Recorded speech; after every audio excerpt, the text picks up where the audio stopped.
Alô, guerreiros! Estamos aqui novamente para viajar pelas ciências humanas. Eu sou Everaldo Libório Dias, professor de História e advogado. Você que gosta de ciências humanas, você que gosta de filosofia, de sociologia, de história e geografia, de direito, de literatura, se inscreva em nosso canal, Oficinas de Humanas. Acesse nossa página no YouTube e no Facebook e venha compartilhar das nossas ideias e viajar pelo conhecimento ao longo da história da humanidade. Valeu? No nosso encontro de hoje, vamos abordar o tema o mundo árabe e sua evolução histórica. Valeu, guerreiros? Vamos fazer uma viagem pela história da religião islâmica, da religião muçulmana.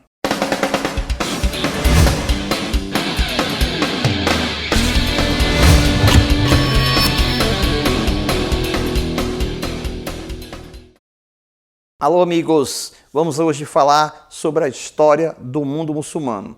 Vocês sabem que está presente no noticiário, no dia a dia, no cotidiano, nas redes de televisão, nas redes sociais, na imprensa de revistas e jornais, os acontecimentos que envolvem o mundo árabe, o mundo muçulmano.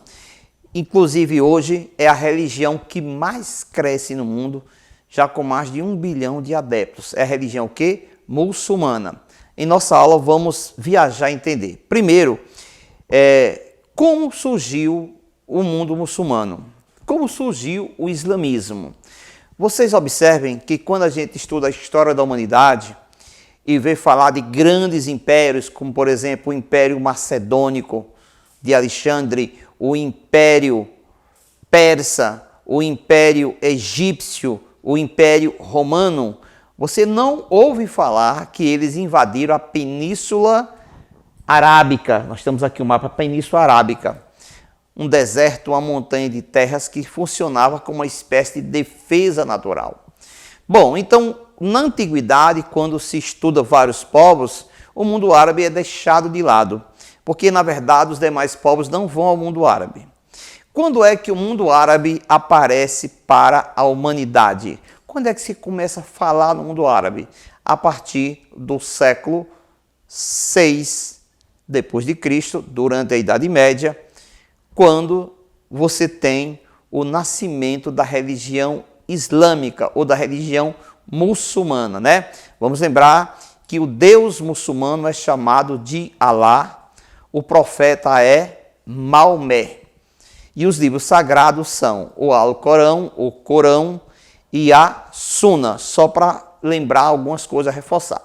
Veja bem, aqui nós temos a Península Arábica, que antes do islamismo não tinha unidade política. Os povos se organizavam em forma de tribos. Calcula-se que havia no mundo árabe aproximadamente 300 tribos vivendo nesta região que é gigantesca, não é pequena. E essas 300 tribos não viviam harmoniosamente necessariamente. Havia muitos conflitos entre elas. Inclusive havia a cultura do botim, do saque, de saquear caravanas de comerciantes. Isso era visto como uma coisa cultural, uma coisa normal e bem praticada entre os árabes que viviam no deserto, né? Então, esse é o mundo árabe antes da existência do islamismo. Ou seja, uma área onde não havia unidade política, onde não havia unidade religiosa, onde havia poucas cidades, boa parte da população morando em oásis, vivendo no deserto de forma tribal, né? De que viviam os árabes? Vamos tentar identificar. Os árabes que viviam no interior do deserto eram pastores, criavam cabras e ovelhas.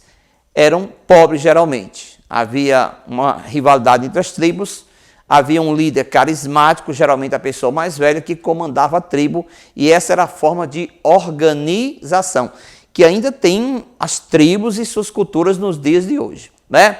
Os árabes que mostravam próximo ao Mar Vermelho eram árabes do litoral e viviam principalmente do comércio. Representa a casta, digamos assim, ou a classe detentora de muita riqueza, de muito poder e de muito dinheiro. Então os árabes viviam ou eram comerciantes ou eram pastores. Esses pastores que viviam no deserto eram chamados de beduínos. Como era a família árabe? A família árabe era aquela família patriarcal, como a nossa é do ponto de vista cultural, embora do ponto de vista jurídico o Brasil não seja patriarcal, mas culturalmente ainda somos uma sociedade patriarcal. O mundo árabe ele é patriarcal culturalmente e ele é patriarcal juridicamente. Também no mundo árabe existe a poligamia. Lá o homem pode se casar ao mesmo tempo com várias mulheres. Então é possível se dizer que no mundo árabe uma pessoa pode ter 4, 5 esposas. É possível isso no Brasil? Claro que não. Pode até você ouvir falar que no Brasil tem um homem com várias mulheres. Mas você não vai poder dizer do ponto de vista jurídico que tem um homem com várias esposas, porque em cada momento o homem só terá uma única esposa, porque aqui na nossa legislação a monogamia é uma obrigação e a poligamia é considerado o quê? Crime. Não é isso, gente? Ou seja, a bigamia, aquele que é casado e casa novamente, está praticando o crime de bigamia. Lá não. Lá se casa várias vezes ao mesmo tempo. Era assim antes do islamismo e continuou sendo assim depois da religião islâmica ter surgido, ter renascido. Não é isso? O mundo árabe vivia de quê? Além disso, vamos pegar aqui distinguindo. Eu falei que os árabes do deserto eram beduínos, viviam de criar cabras e ovelhas. Os árabes do litoral eram comerciantes. A família era patriarcal e poligâmica. A religião era politeísta. O que significa? Os árabes adoravam vários deuses deles mesmos. E havia o judaísmo no mundo árabe. E havia seguidores do cristianismo no mundo árabe também. Ou seja, você não tinha uma unidade o quê? Religiosa. E eles praticavam comumente a idolatria, que significa adoração de imagens. Não é isso? Meca é o principal centro religioso e comercial do mundo árabe. Se você for olhar, Meca está aqui pertinho do Mar Vermelho, é uma cidade comercial. Veja bem, em Meca havia um grande templo, há um grande templo chamado de Caaba. Nessa Caaba havia muitas imagens. E os árabes peregrinavam todos os anos a Meca para adorar as imagens. O fato de Meca ter se transformado em um centro religioso fez com que Meca se transformasse num centro comercial. Vamos exemplificar o Brasil. O que fez o Juazeiro do Norte se tornar forte, o Crato se tornar forte? A figura do Padre Cícero. Então é um aspecto religioso que desenvolveu economicamente aquela região. Mesma coisa em relação ao mundo árabe. A peregrinação desenvolveu o comércio em Meca. Meca era dominada por uma família poderosíssima, a família dos Coraixitas. Então, essa é a descrição do mundo árabe antes de existir o quê? O islamismo, não é isso? Só para lembrar, a Caaba tem uma grande pedra negra que caiu ali naquele lugar. Há um mito dos árabes que diz que aquela pedra ficou preta em função dos pecados do homem. Veja que coisa interessante, né? Mas, na verdade, eles adoram a pedra, ainda nos dias de hoje. Aquela grande pedra negra é um símbolo de adoração. Então, a idolatria é praticada entre os árabes. Bom, então a gente fez a descrição de como viviam os árabes antes da existência de quê? Do islamismo. Antes da existência da figura de quem? De Maomé. Aí vamos, século VI, 570, nasce Maomé. Maomé não tinha nascido e já perdeu o pai. E aos 6 anos perdeu a mãe. Ou seja, Maomé, criança, ficou órfão de pais. Foi criado por parentes. E para se manter, para sobreviver, teve que trabalhar nas caravanas de comércio que percorria o interior do mundo árabe.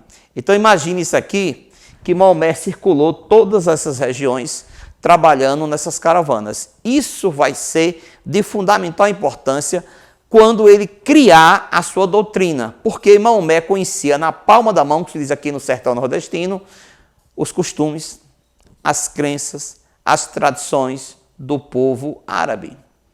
e ele sabe o que é que vai se poder impor e modificar nos costumes e o que não vai ser possível.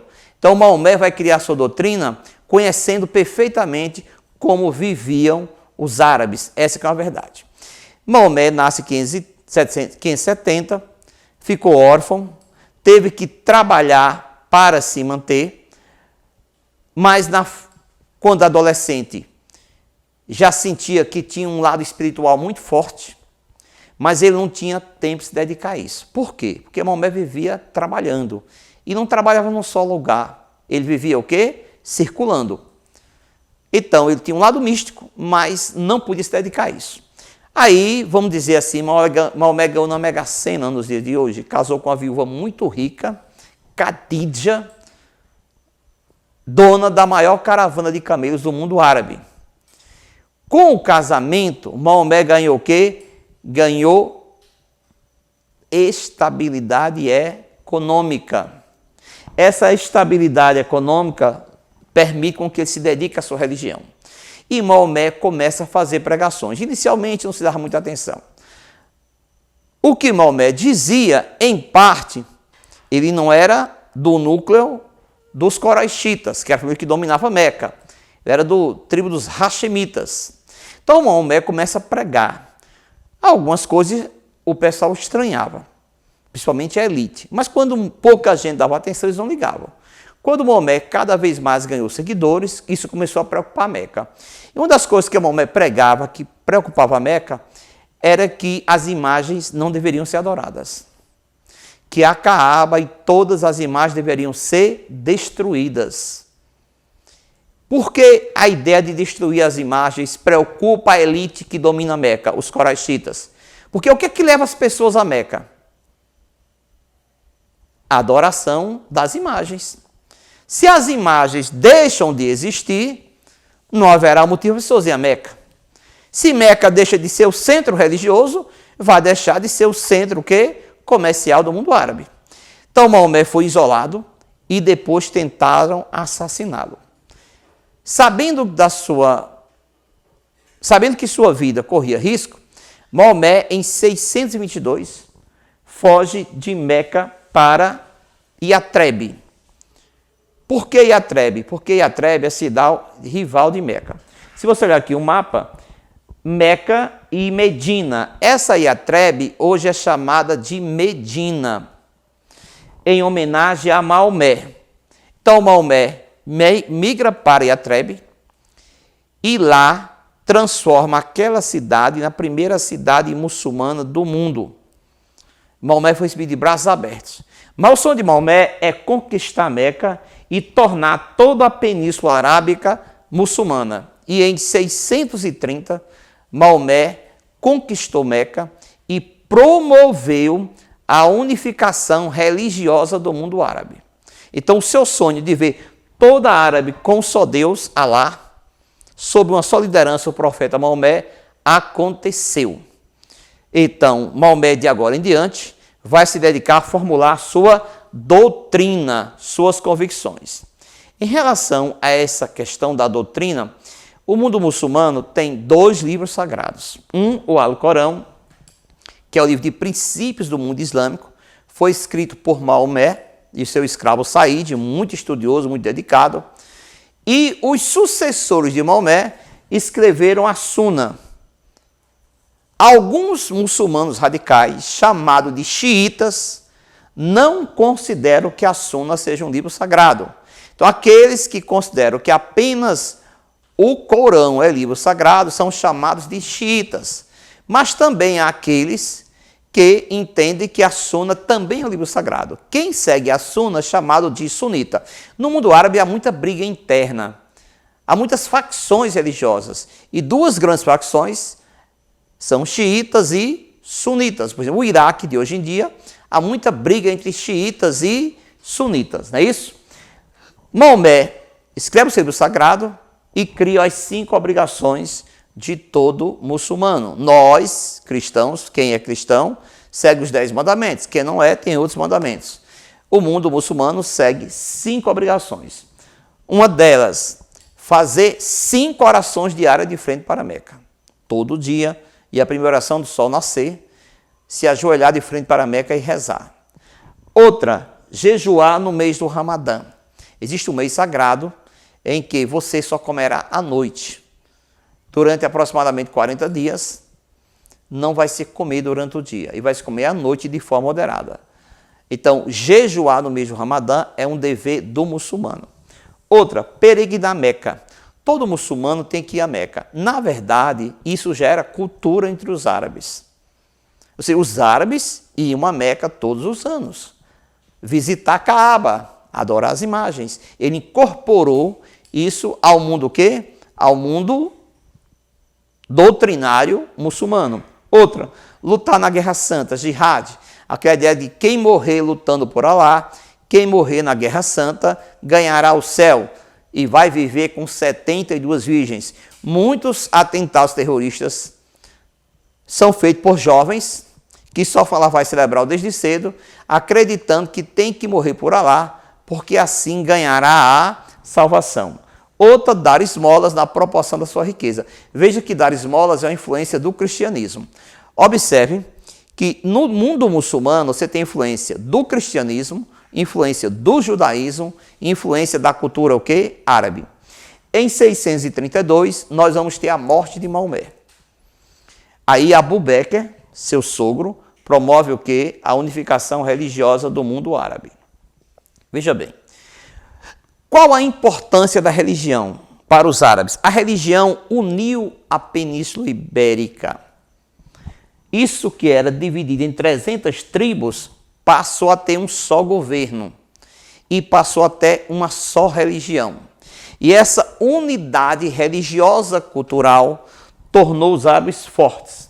E aí o que acontece? Eles vão se expandir. Olha este mapa. O que hoje é Paquistão, Afeganistão, Tajiquistão, Kirguistão, Irã, Iraque, Armênia, Egito, Líbia, Tunísia, Argélia, Marrocos. A Península Ibérica, na Idade Média, esteve sob o domínio dos árabes. O mar Mediterrâneo, na Idade Média, esteve sob o domínio dos árabes. A península aqui, um pouquinho que não está mostrando agora, balcânica, é uma parte dominada pelos árabes. Então, o mundo árabe cresceu demais na Idade Média. O que ajudou? Primeiro, a necessidade de conquistar terras férteis. A população árabe cresceu demais. Houve uma explosão demográfica. Não tinha alimento para todo mundo. Então, qual é o caminho? Conquistar terras fora.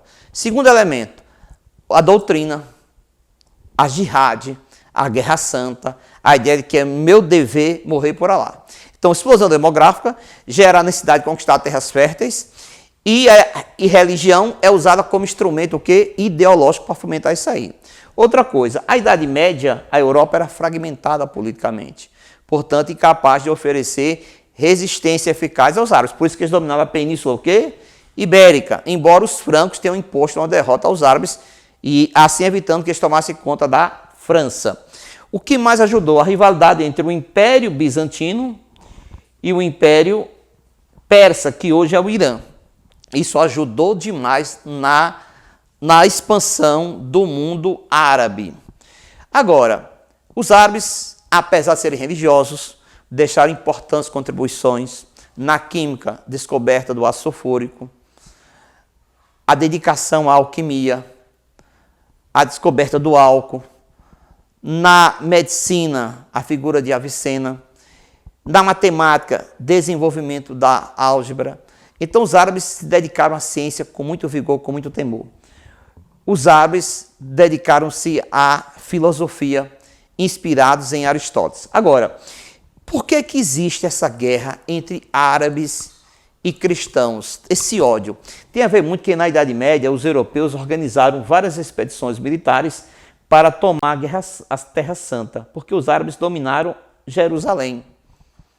E essas cruzadas oficialmente eram feitas para quê? Para que os cristãos conquistassem a Terra Santa. Foram 8 cruzadas oficiais, uma não oficial.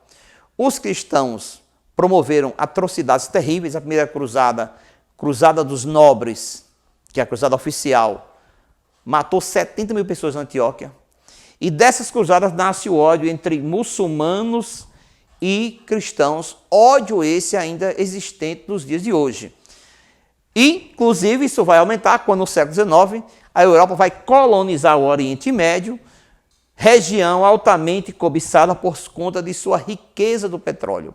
Então, a hostilidade que existe hoje entre o mundo do Oriente Médio e o mundo ocidental tem como berço as cruzadas da antiguidade. Mas tem como realidade hoje também os interesses geoeconômicos nessa região. O interesse do petróleo aí envolve o interesse dos Estados Unidos, envolve o interesse da Rússia, envolve o interesse da Europa, sem contar as diversas facções políticas existentes. Então, essa rivalidade de cristãos e árabes ainda existe no mundo e nos dias de hoje. Mas também existe a rivalidade entre judeus e árabes, que será tema de uma aula específica sobre este assunto. Então, como os árabes surgiram? Nós já estudamos. Como os conhecemos? Nós não fomos ao mundo árabes, eles que foram agentes. Nós não os conquistamos, eles que nos conquistaram.